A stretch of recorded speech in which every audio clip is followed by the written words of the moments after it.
కొడవలూరు మండలం కొత్తవంగలలో నిర్వహించిన రెండేళ్ల నమ్మకం అభివృద్ది సంక్షేమం కార్యక్రమంలో ఎమ్మెల్యే వేమిరెడ్డి ప్రశాంత్ రెడ్డి ఇంటింటికి వెళ్లి ప్రభుత్వ సంక్షేమ పథకాల కరపత్రాలను పంపిణీ చేస్తూ ప్రజల సమస్యలను తెలుసుకున్నారు. ఈ సందర్భంగా గత ప్రభుత్వ హయాంలో రీసర్వే కారణంగా ప్రభుత్వ భూముల జాబితాలో చేరిన సుమారు 400 ఎకరాల భూమి సమస్యను గ్రామసభ నిర్వహించి పరిష్కరిస్తామని, అవసరమైతే ముఖ్యమంత్రి నారా చంద్రబాబు నాయుడు దృష్టికి కూడా తీసుకెళతామని హామీ ఇచ్చారు. గత రెండేళ్లలో కొత్తవంగలు పంచాయతీలో 4,24,00,00,000 రూపాయలతో అభివృద్ది సంక్షేమ పనులు చేపట్టినట్లు తెలిపారు. ఇరిగేషన్, పంచాయతీరాజ్, విద్యుత్, నుడా, టీటీడీ శ్రీవాణి ట్రస్ట్ ద్వారా రోడ్లు, కాలువలు, విద్యుత్ లైన్లు, సీసీ డ్రైన్లు, భజన మందిరాలు, సోలార్ కనెక్షన్ వంటి పలు అభివృద్ది కార్యక్రమాలు అమలు చేసినట్లు వివరించారు.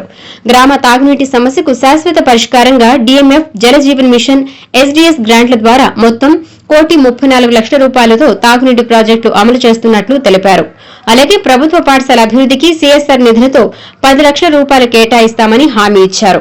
సూపర్ 6 హామీల అమలు, పెన్షన్ల పెంపు, తల్లికి వందనం, స్త్రీశక్తి, అన్నదాత సుఖీభవ తదితర సంక్షేమ కార్యక్రమాలను ప్రజలకు వివరించిన ఎమ్మెల్యే ప్రజలకిచ్చిన ప్రతి హామీని తప్పకుండా నెరవేరుస్తామని హామీ ఇచ్చారు.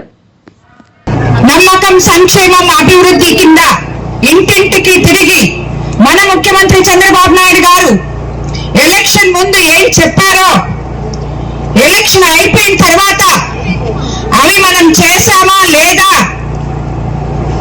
మీకు ప్రజలకి మేము చెప్పినవి అందుతున్నదా లేదా అని చెప్పి ఈ ఊర్లో వాళ్ళకి ఎవరికి కూడా అందలేదు. ఎందుకంటే ఎప్పుడో 90 సంవత్సరాల నాడు సుమారు 3-4 గ్రామాల్లో 400 ఎకరాల దాకా పొలాన్ని మీకు పట్టాదారు పాస్ పుస్తకాలు ఇచ్చి డాక్యుమెంట్లు అన్ని ఇచ్చిన పొలాన్ని గత ప్రభుత్వంలో సుమారు 400 ఎకరాలు రీసర్వే పేరుతో దాన్ని గవర్నమెంట్ ల్యాండ్ గా రాసేశారమ్మా, మాకు ఎటువంటి అన్నదాత సుఖీభవ రావట్లేదు, ఎరువులు రావట్లేదు అని ఇప్పుడే ఇక్కడున్న ప్రతి ఒక్కరూ చెప్పారు. మా ఊరి సమస్య ఇదే ప్రధాన సమస్య అమ్మా అని చెప్పారు. దానికి నేను చెప్తున్నాను, 15వ తేదీ తర్వాత కలెక్టర్ గారితో చెప్పి జేసీ గారిని మీ గ్రామానికి ఇక్కడికి రప్పించి గ్రామ సభ పెట్టి రీసర్వే చేయించి మళ్ళీ తిరిగి మీ యథాతథంగా మీ పట్టాదారు పాస్ పుస్తకాలు మీకు వచ్చే విధంగా చేస్తాము అని చెప్పి కూడా మీకు అందరికీ నేను తెలియజేసుకున్నాను.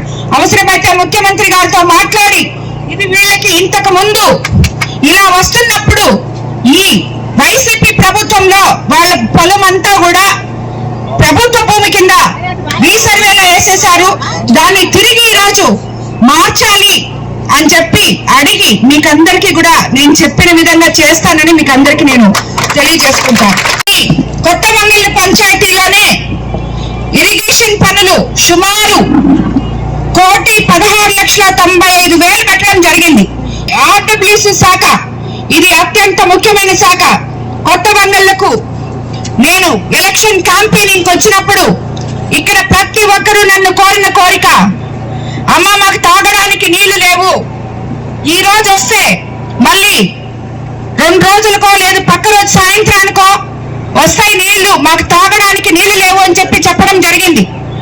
మనం అధికారంలోకి వచ్చిన తర్వాత కేవలం మంచినీటి కోసం, రోజు ప్రజలకి నీళ్లు రావడం కోసం 1,34,20,000 ఇక్కడ పెట్టడం జరిగింది.